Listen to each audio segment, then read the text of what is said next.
it's the Fairy Tale Fairy.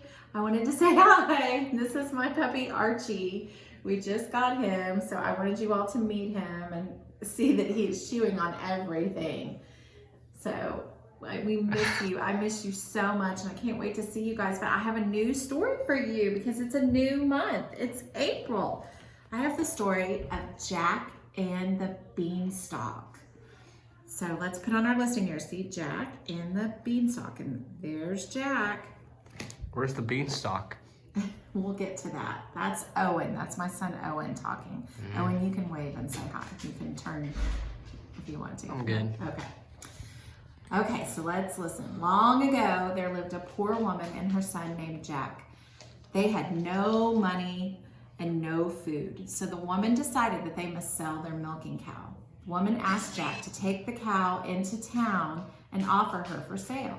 On the road into town, Jack met a strange man who asked to buy the cow. Look, there's Jack, and there's the man, and there's the cow.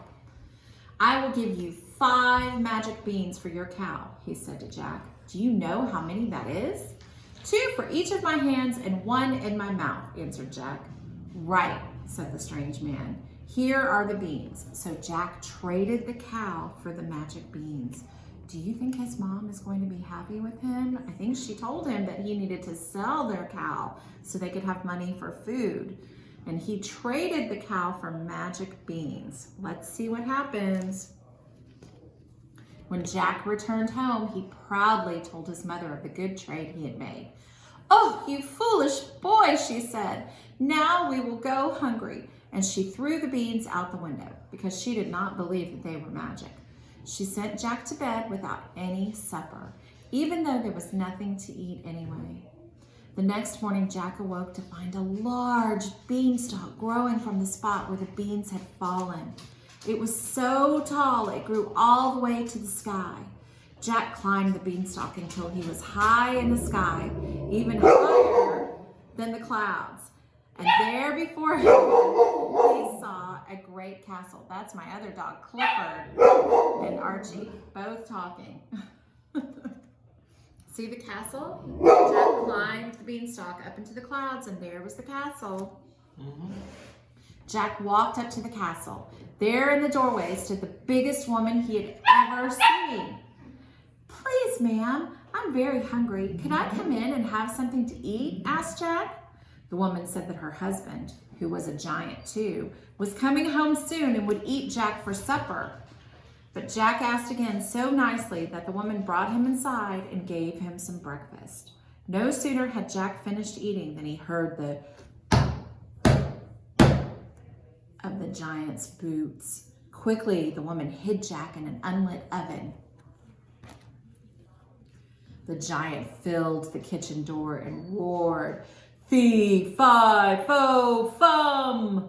I smell the blood of an Englishman. Be he live or be he dead, I'll grind his bones to make my bread. Ah, you only smell the stew I have cooked, said his wife, setting a huge bowl in front of him. After the giant had eaten his fill, he called for his gold. His wife brought bags of gold coins, and the giant counted them until he grew sleepy.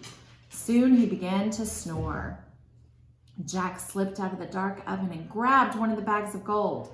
And then he ran as fast as he could to the beanstalk and climbed down. So there's the giant, there's his gold. He was counting and he grew tired.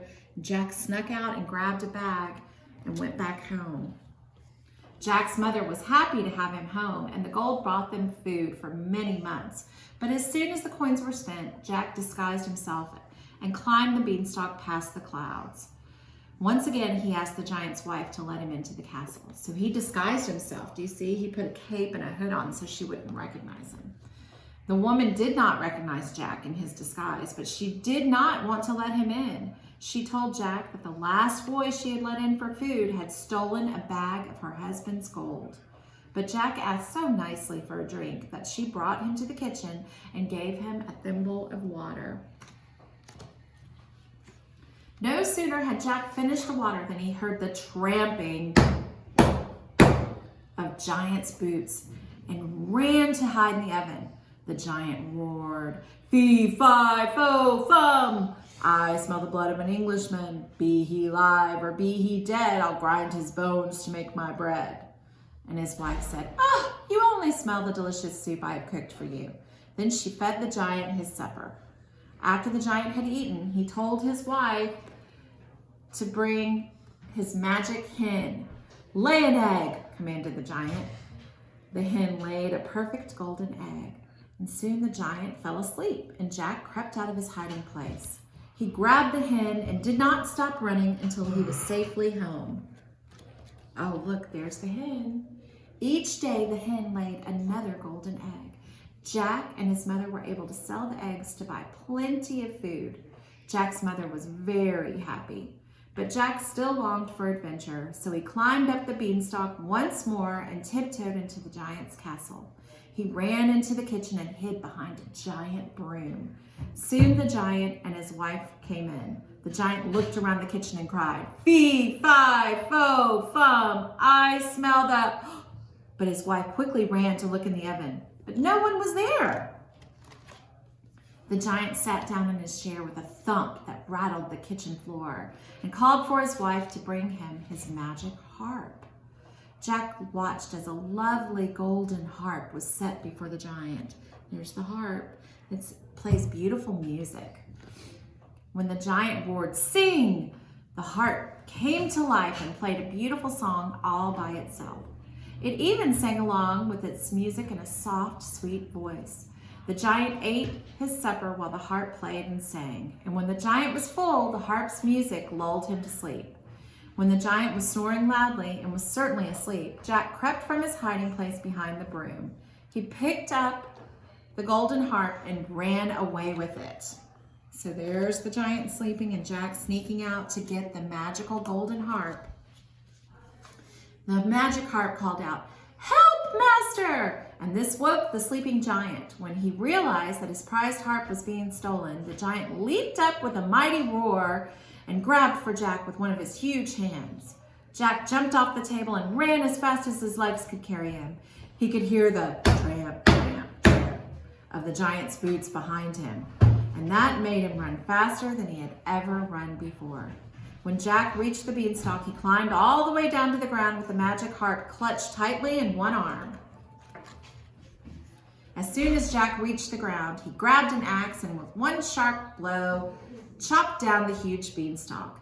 Down it crashed, and Jack never saw the giant again.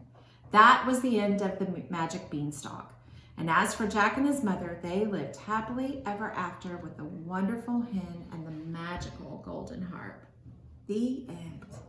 Okay, boys and girls, I'll be back next week with another craft or something that you can do to go along with the story. I'll probably read a story. We might be even planting our own magic beans next week and seeing if they'll grow, if we can grow a beanstalk. I'll see you later. I miss you all. Bye-bye.